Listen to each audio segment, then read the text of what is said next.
Wah, seru sekali tuh ya, Ya. kita liburan sambil mengenal juga budaya yang ada di Galesong di Sulawesi Selatan, Andin. Betul Kamu udah pernah sekali. ke sana? Belum pernah, baru ke Makassarnya aja. Makassar, Itu nanti pun aku ngajak ke transit. sana ya. Asik, boleh. Itu nggak Siap. jauh dari rumah kebetulan. Oke, boleh. Kapan-kapan nanti ajakin Kapan-kapan ya. kita ke sana. Oke, nah kita hari ini tidak berbicara mengenai wisata Betul. begitu ya yang ada di Sulawesi Selatan. Tapi kali ini tentunya kita akan berbicara yang memang masih terus diperbincangkan begitu ya. Ini kalau berbicara tentang ketahanan pangan nih, pikiran kita tuh ya sering langsung tertuju pada beras, jagung dan hasil pertanian darat lainnya. Tapi ternyata di Indonesia sebagai negara kepulauan terbesar di dunia ini justru menyimpan potensi luar biasa dari laut yang belum sepenuhnya kita manfaatkan secara optimal ya, Akbar. Betul. Nah, kalau kita berbicara tentang laut Indonesia nih, Andin, bukan hanya kaya akan ikan dan hasil perikanan lainnya, tapi juga menyimpan berbagai sumber pangan yang bergizi tinggi, berkelanjutan dan mampu mendukung ketahanan pangan nasional, bahkan dunia nih, Andin. Betul sekali, dari ikan, Betul. terus juga rumput laut, kerang, hingga bioteknologi kelautan semua bisa menjadi solusi strategis untuk menjawab tantangan krisis pangan global. Namun tentu pemanfaatan potensi laut ini tak lepas ya dari tantangan Betul. overfishing, perubahan iklim, kerusakan ekosistem laut ya, hingga rendahnya daya saing produk kelautan kita di pasar global. Nah, pertanyaannya nih, Andin, apa saja langkah yang sudah dan akan diambil nih oleh pemerintah dan DPR RI untuk memperkuat ketahanan pangan dari laut? Lalu bagaimana keterlibatan masyarakat pesisir dan bagaimana kita bisa menjaga keberlanjutan ini sebagai dapur masa depan ini? Tentunya kita akan membahas bersama narasumber kita pagi ini. Hadir bersama kita di studio Profesor Rohmin Dahuri, anggota Komisi 4 DPR RI dari fraksi PDIP dan juga pengamat kelautan. Selamat pagi, Prof. Pagi, Akbar. Sehat, Prof ya? Alhamdulillah. Alhamdulillah. Kalau lihat Prof tuh langsung semangat. Ya. Banyak makan seafood gitu. Ikan apa, Prof, yang paling Prof gemari? Saya kan lahir dan besar di keluarga nelayan, jadi my favorite fish actually kembung itu. Kembung enak sekali ya. Baik dipindang maupun digoreng, dibakar, enak sekali. Dan tahu nggak, kembung itu kandungan omega 3-nya lebih tinggi daripada salmon itu. Oh iya. Kadang-kadang kalah promosi aja oleh Norway atau Chili ya soal salmon. Tapi sekali lagi kandungan omega 3 kembung lebih tinggi daripada salmon. Nah, ini fun fact juga nih, harus pemirsa tahu ya. Kita Bener. bangga juga ya dengan ikan-ikan yang ada di Indonesia. Indonesia. Harus betul. dong ya, harus bangga dengan national product gitu. Betul sekali. Nah, Prof, kita ngomongin tentang ketahanan pangan dari laut nih. Kalau misalkan kita bahas sedikit, apa yang dimaksud dengan ketahanan pangan dari laut ini sih sebetulnya? Mungkin juga pemirsa yang menyaksikan pagi hari ini ingin tahu juga. Dan sebetulnya seberapa besar kontribusi laut terhadap ketahanan pangan nasional saat ini, Prof? Iya, jadi berbicara ketahanan pangan kan yang pertama kan soal produksinya harus lebih besar daripada kebutuhan nasional gitu. Yang kedua soal affordability, jadi rakyat kita mampu mengakses atau membeli pangan tersebut gitu. Yang ketiga yang tidak kalah penting adalah soal food safety-nya, keamanan ya. Jangan volume mencukupi tetapi kualitasnya yang membuat orang sakit, kena diare, muntah-muntah dan seterusnya. Nah, berbicara potensi, Indonesia memang dalam hal pangan laut itu terbesar di dunia. Kenapa? Karena dari potensi kan berbicara sumber raw material pangan dari perikanan itu ada dua, dari penangkapan dan budidaya. Nah, untuk penangkapan di laut kita itu potensi produksi lestarinya sekitar 12 juta ton. Itu 14% ikan laut di dunia ada di Indonesia. Kenapa? Laut seluruh dunia itu hanya bisa memproduksi 90 juta ton. Dari kalau 12 juta ton sekitar 14% ada di Indonesia. Yang kedua, pangan laut dalam bentuk ikan juga ada di perairan umum darat tuh, seperti danau, sungai, rawa, perairan tawar. Itu potensi produksi lestarinya sekitar 3 juta ton. Jadi sekali lagi untuk ikan atau pangan laut dari penangkapan atau wild stock itu sekitar 15 juta ton per tahun. Nah, sedangkan dari budidaya itu 100 juta ton itu. Itu juga the largest potential production of aquaculture di dunia itu. Dari marikultur, budidaya di laut, kayak kerapu, sibas, baramundi, kakap itu ya, kemudian baronang, ya, bawal bintang, lobster, itu sekitar 60 juta ton per tahun potensi produksi kita. Lalu di coastal aquaculture, di tambak itu, untuk udang faname, nila salin, kepiting bako gitu ya, itu sekitar 30 juta ton ya. Berarti kan itu sekitar 90 juta itu. Nah 10 juta tonnya itu potensi budidaya di perairan tawar kayak di waduk, di danau pakai keramba jaring apung ya, di kolam-kolam ikan dan seterusnya. Ya. Jadi potensinya besar sekali ya, besar Prof. sekali. Dan kita tuh baru memanfaatkan sekitar 20%-nya. Jadi dari kacamata positif, room for expansion, ruang untuk mengembangkan potensi ekonomi baik untuk kedaulatan pangan, job creation, penciptaan lapangan kerja maupun pertumbuhan ekonomi yang sudah ditargetkan oleh Presiden kita Pak Prabowo 8%, paling lambat tahun 2029, sektor kelautan perikanan bisa menjadi game changer ya, atau penentu permainan nih. Jadi bisa menjadi game changer. Nanti kita akan lanjut bahas terkait dengan pemanfaatan dari potensi kita ini. Namun kita akan masuk dalam segmen reportase berikut ini.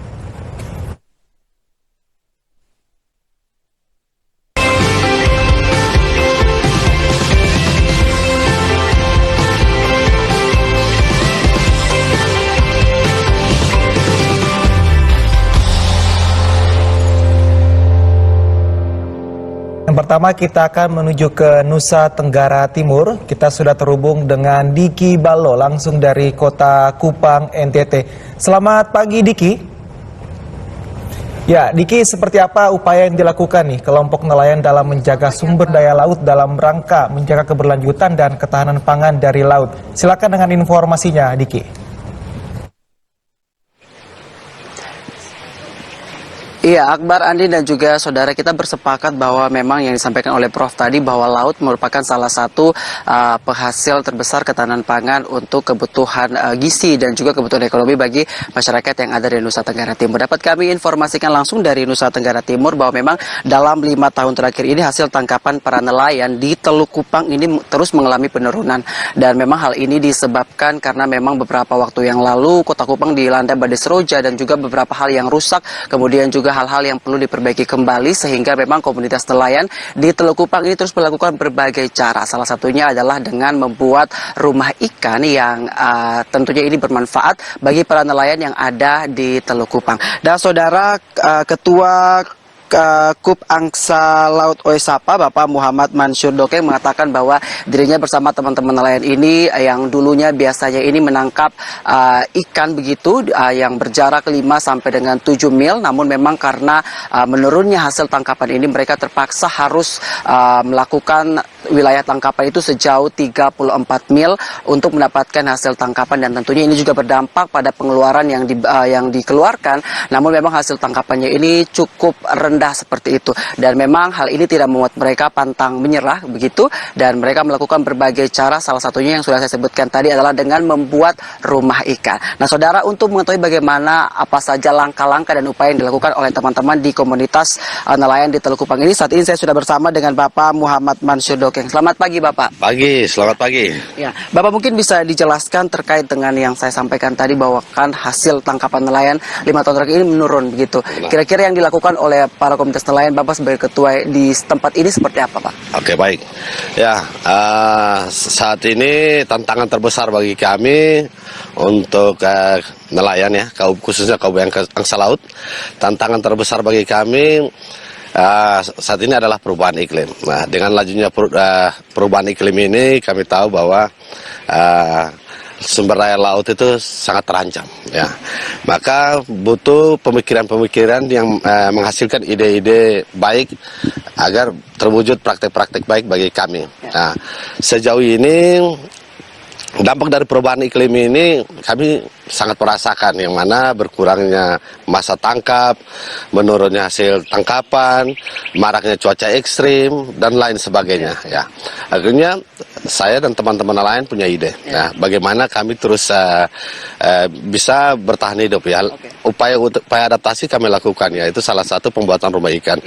Pembuatan rumah ikan itu tujuannya adalah agar kami bisa tetap bertahan hidup dari sumber daya laut yang ada. Karena sejauh ini kami sadar bahwa tingkat eksploitasi kami itu sangat luar biasa terhadap sumber daya laut. Upaya-upaya dari kami untuk mendukung produktivitas laut itu nol. Ya, jadi pembuatan rumah ikan ini adalah salah satu wujud implementasi kami dalam hal menjaga ketahanan pangan dan pangan berkelanjutan. Tujuannya adalah agar nelayan-nelayan yang lain, tidak khususnya nelayan kecil, jangan lagi melakukan penangkapan yang jauh. Karena dulu jujur saja dengan lajunya perubahan iklim ini, hasil tangkapan kami sangat-sangat berkurang sekali. Ya, bahkan untuk menutupi biaya operasional saja tidak. Hingga muncullah ide kami untuk mendukung kembali produktivitas laut dengan pembuatan rumah ikan ini. Karena kami sadar bahwa sebagai manusia, laut itu bukan hak milik kami. Kami hanyalah pengelola. Jadi kami telah baik-baik kata pengelola, berarti kami harus bisa menjaga biar berkelanjutan. Ya. Jadi dengan ide pembuatan rumah ikan ini adalah wujud kami KUB Angkasa Laut, yang mana didalilkan di dalam kitab kami bahwa sebaik-baiknya manusia adalah manusia yang bisa bermanfaat bagi manusia lain. Jadi kami telah baik-baik bahwa hari ini apa yang kami lakukan bisa bermanfaat untuk generasi yang akan datang. Ya, Pak Muhammad, berarti Pak Muhammad bersepakat bahwa kita harus menjaga laut seperti itu. Nah, kemudian bagaimana teman-teman di sini menjaga laut agar ini bisa tetap terjaga gitu, lingkungan di laut, dan biar tetap produktif aktivitas teman-teman nelayan di sini untuk tetap menjaga, seperti apa, Pak? Ya, benar sekali.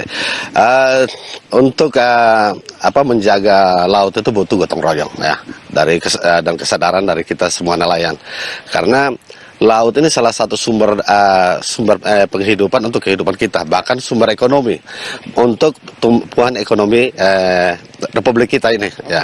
Karena selagi nelayan-nelayan masih berpenghasilan, mereka berpendapatan, daya belinya juga bagus, otomatis bisa mendorong pertumbuhan ekonomi. Nah, jadi penting sekali kita menjaga produktivitas laut dengan cara jangan cemari laut dengan sampah plastik, dan juga eksploitasi sumber daya laut harus terukur, jangan penggunaan bom dan potasium karena itu merusak laut.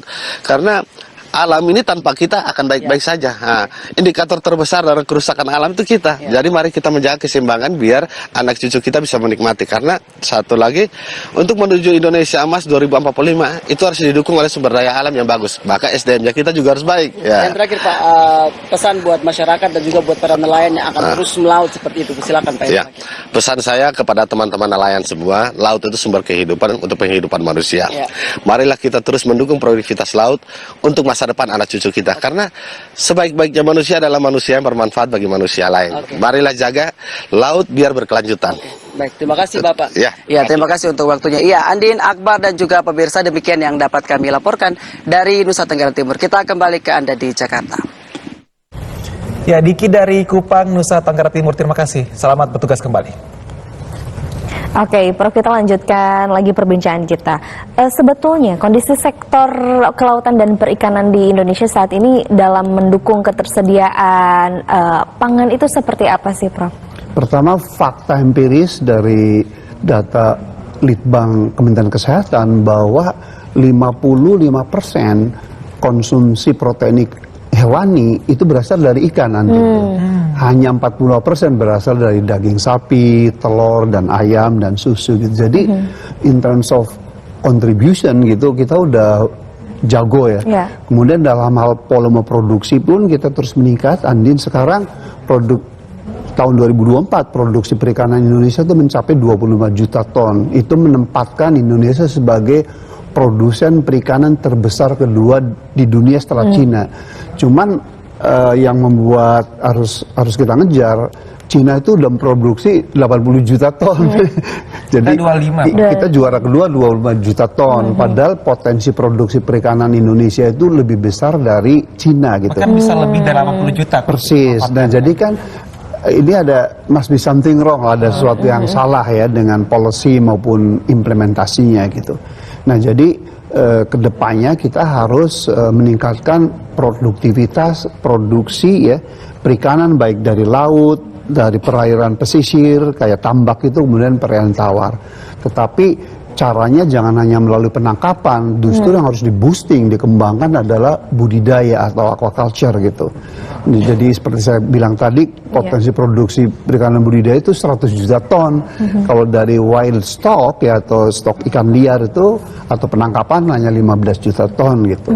Kemudian yang lebih penting lagi, Andin dan Akbar dan para pemirsa, bahwa berbicara pangan tuh selama ini kan sektor kelautan perikanan hanya dimaknai sumber pangan protein, yaitu dari ikan-ikanan, dari krustase atau udang-udangan, dan dari si moluska kekerangan. Padahal produk pangan kelautan juga menyumbang terbesar dalam hal pangan fungsional. Pangan fungsional itu bukan hanya menyediakan nutrisi dasar seperti karbohidrat, lemak, dan protein, tetapi juga vitamin dan mineral yang lebih meningkatkan kesehatan tubuh kita, dan yang lebih penting lagi, Andin dan Akbar, adalah kecerdasan, ya, karena protein ikan kan rata-rata 22%, dan dari 11 asam amino penting atau esensial, 9 ada di ikan gitu. Yang kurang tuh tinggal lisin dari jagung, yang kedua riboflavin dari kekacangan gitu ya. Jadi sekali lagi fakta nutrisi, fakta kesehatan membuktikan bahwa makanan dari laut, ya, seafood itu sangat menyehatkan dan mencerdaskan gitu.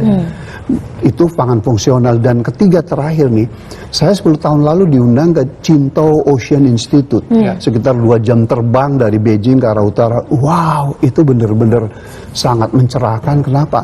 Karena di Cina sejak 10 tahun terakhir ini sudah berhasil Andin, Akbar, dan para pemirsa membudidayakan padi di laut gitu. Tahu nggak, dengan produktivitas 4,5 ton per hektar per crop, per panen gitu. Ya kan, padahal kalau padi kita kan di Jawa aja nih rata-ratanya 5,2 ton per hektar per tahun. Ini 9 ton per hektar per tahun.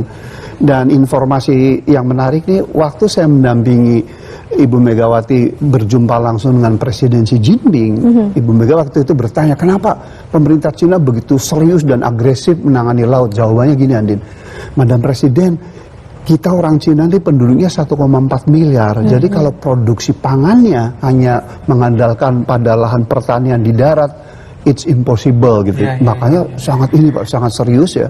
Bagaimana Cina dengan menggunakan bioteknologi, genetic engineering, genome editing, jadi mengedit genom kita, DNA sequencing dan DNA rekombinan. Jadi DNA-nya si satu dengan lainnya itu dipisah-pisah. Nanti yang terbaik, yang misalnya tahan kadar garam, tahan suhu tinggi, itu dikawinkan, terbentuklah spesies padi baru yang bisa ditanam atau dibudidayakan di laut. Saya maunya Indonesia begitu. Jadi tidak hanya yang pangan konvensional, juga pangan fungsional dan pangan masa depan. Kalau itu kita kembangkan, insya Allah sektor kelautan perikanan bakal menjadi game changer ya, atau penentu permainan untuk Indonesia mencapai emas, yaitu Indonesia emas, ya? Indonesia 2045 ya. 2045 gitu. Semakin menarik Iya, menarik banget ini ternyata masalah ketahanan pangan laut di Indonesia, dan kita lihat dari sisi manapun ya. Oke, Prof, kita tahan dulu. Tentunya kita akan berbincang lagi, namun usai jeda berikut ini, pemirsa tetaplah bersama kami di Jendela Negeri.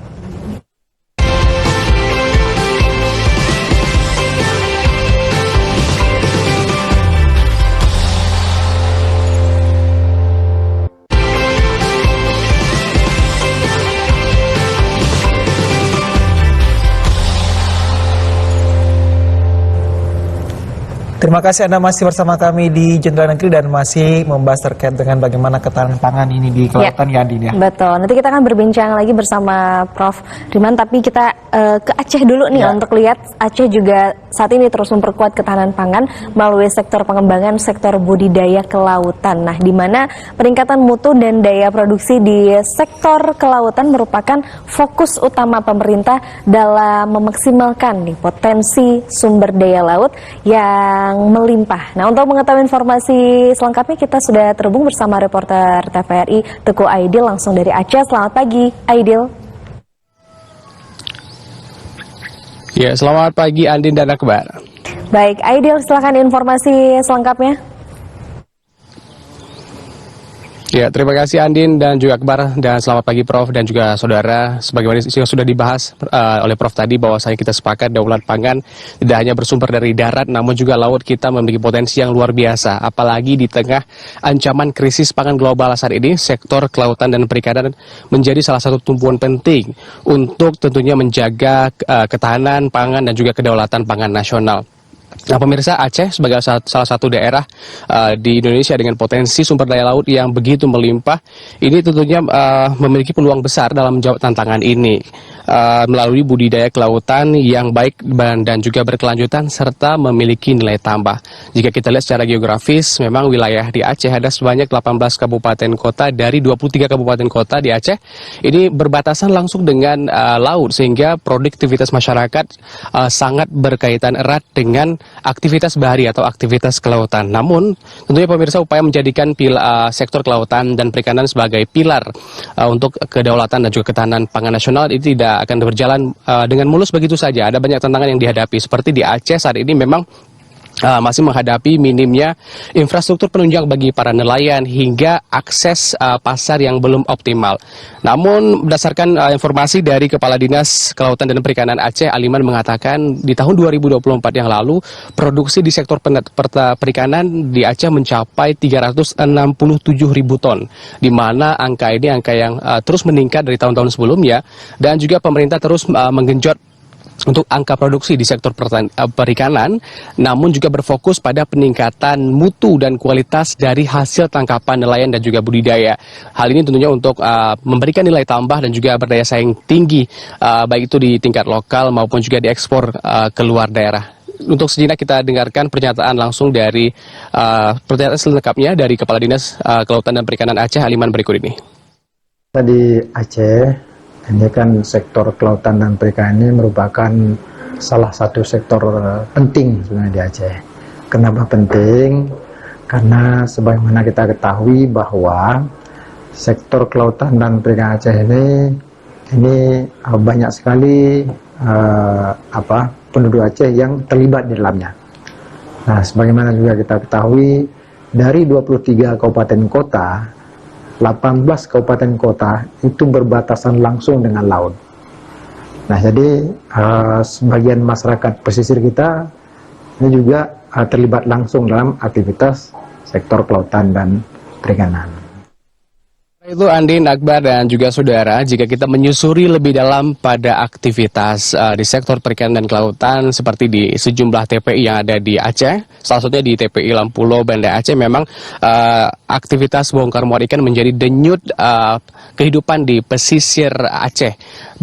Puluhan perahu nelayan setiap harinya bersandar dengan membawa hasil tangkapan yang sangat beragam. Namun tentunya tantangan-tantangan terus dihadapi oleh para nelayan. Seperti ini disampaikan oleh Zulfajri, salah seorang nelayan di Banda Aceh, mengatakan bahwasanya hasil tangkapan yang sangat beragam, bahkan terkadang sedikit, terkadang banyak yang dibawa pulang oleh para nelayan ini sangat ditentukan oleh faktor cuaca dan juga perubahan musim.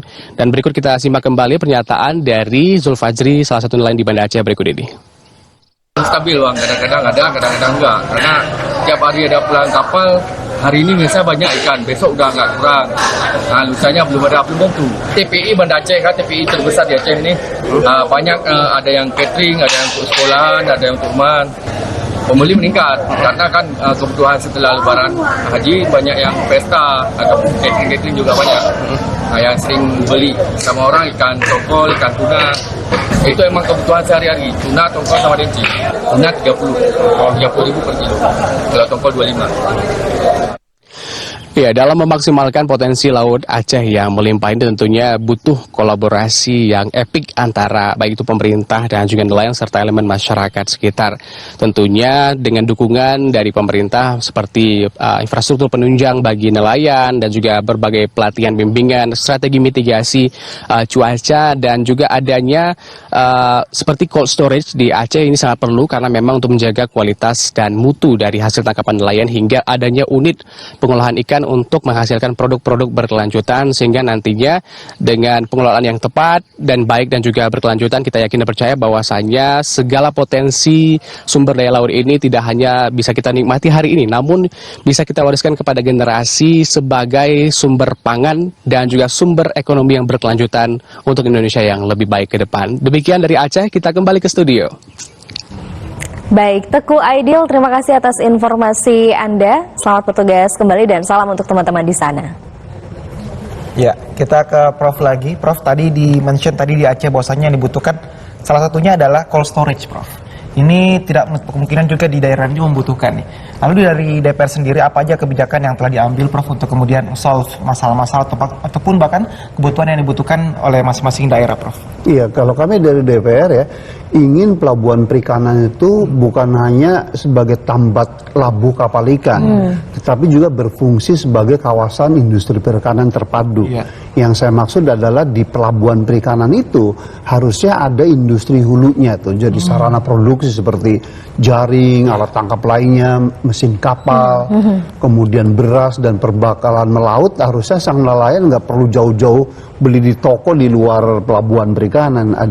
Yang kedua pada sisi hilirnya, Akbar dan Andin, yaitu harusnya betul di pelabuhan perikanan itu harus ada cold storage, pabrik es, bahkan added value processing, jadi pabrik-pabrik mengolah ikan itu supaya bernilai tambah tinggi seperti menjadi ikan kaleng, menjadi tempura atau breaded shrimp dan seterusnya.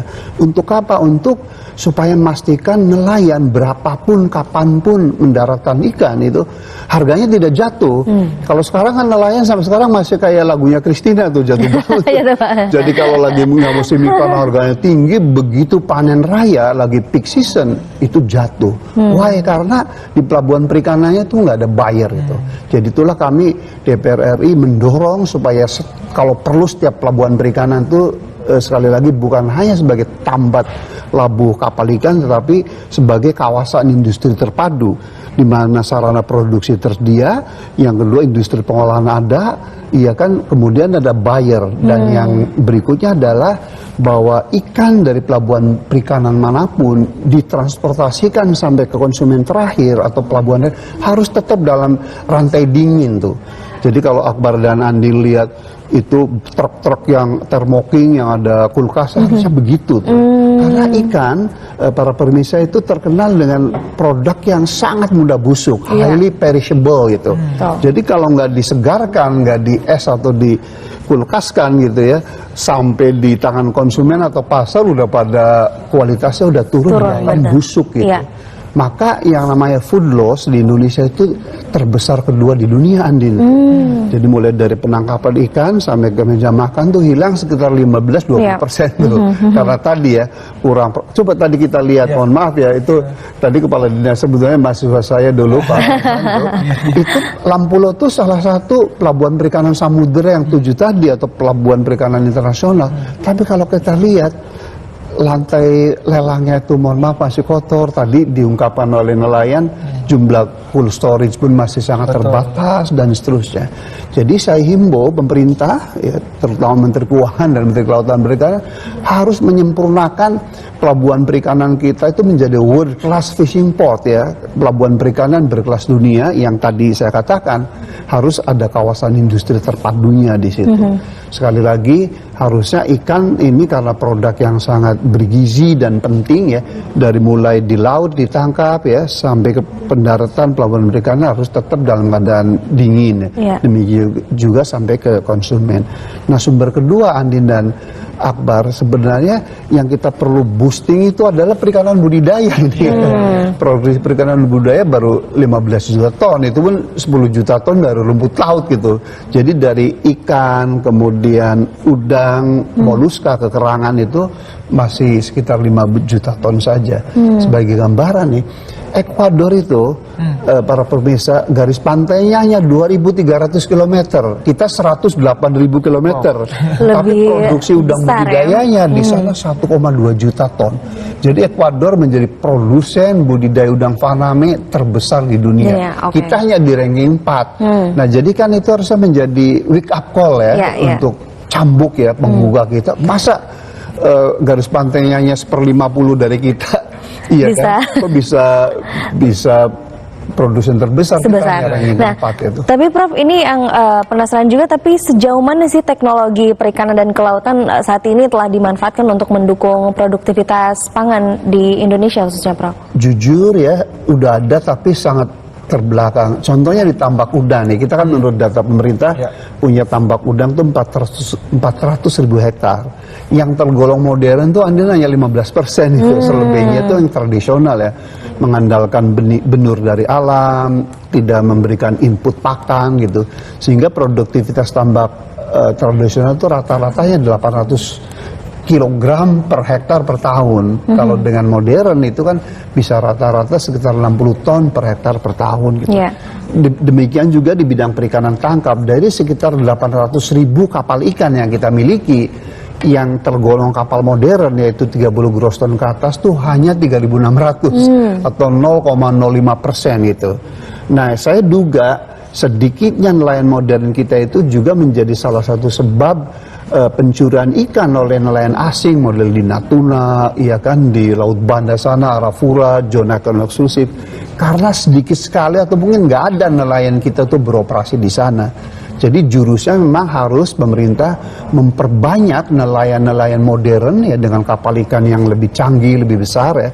Demikian juga penangkapannya untuk memanfaatkan sumber daya ikan yang selama ini dicuri oleh nelayan asing, Andin.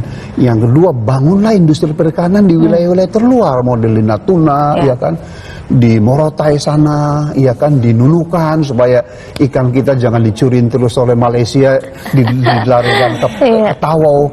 Jadi bayangkan para pemirsa, kalau pemerintah itu berhasil membangun industri perikanan kelautan di wilayah-wilayah perbatasan, itu kan kayak sabuk kemakmuran atau prosperity belt.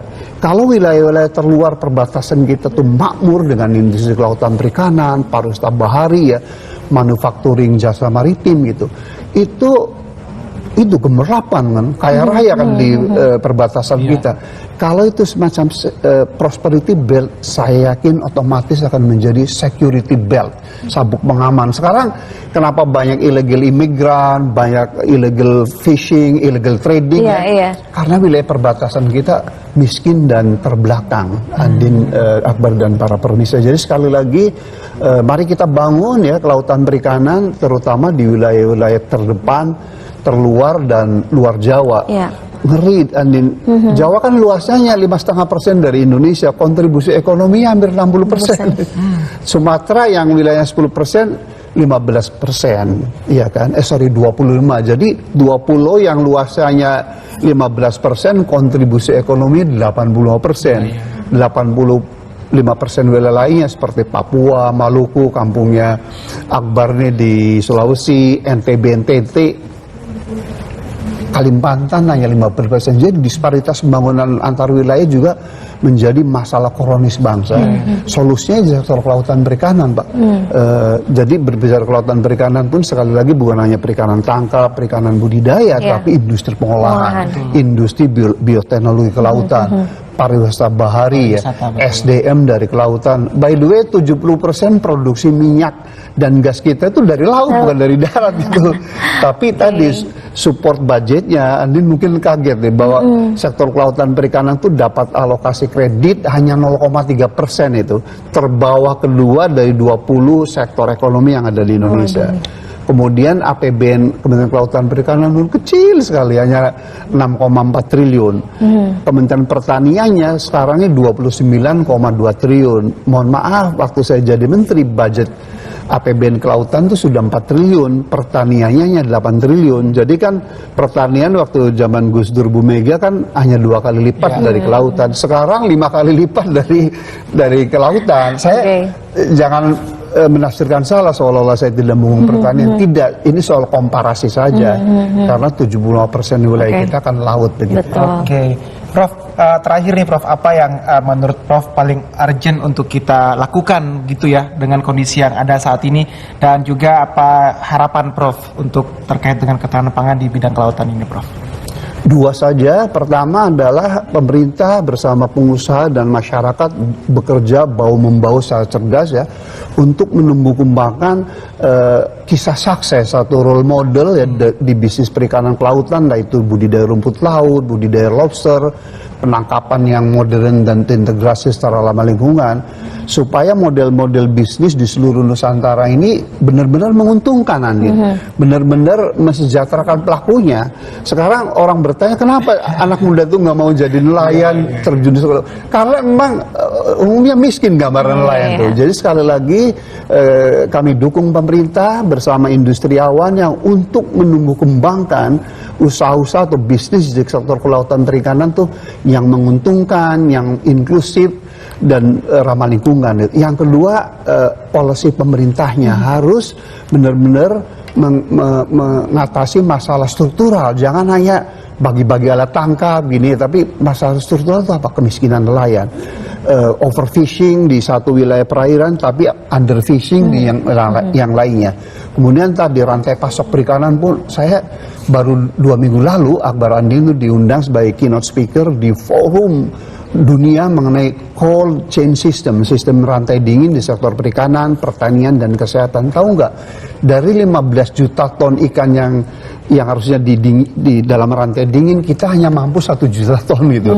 Maka tercermin pada ekspor perikanan kita. Meskipun kita produsen terbesar di dunia, tapi dalam hal nilai ekspor, Andin, kita hanya di ranking 10 gitu. Itu kan tanda tanya besar, berarti mutu ya. Daya saing produk perikanan kita, mohon maaf ya, masih rendah dibandingkan dengan negara perikanan lainnya. Itulah pentingnya rantai dingin. Jadi sekali lagi, kalau kita ingin menjadikan laut perikanan ya sebagai panacea atau obat mujarab mengatasi masalah pengangguran, gizi buruk ya, pertumbuhan ekonomi yang rendah, itu harus 2 cara tadi. Kita tumbuh kembangkan usaha bisnis sektor kelautan perikanan yang menguntungkan dan lestari. Kedua, polisi pemerintahnya harus benar-benar mengatasi masalah struktural, bukan hanya yang sifatnya pencitraan dan ecek-ecek gitu.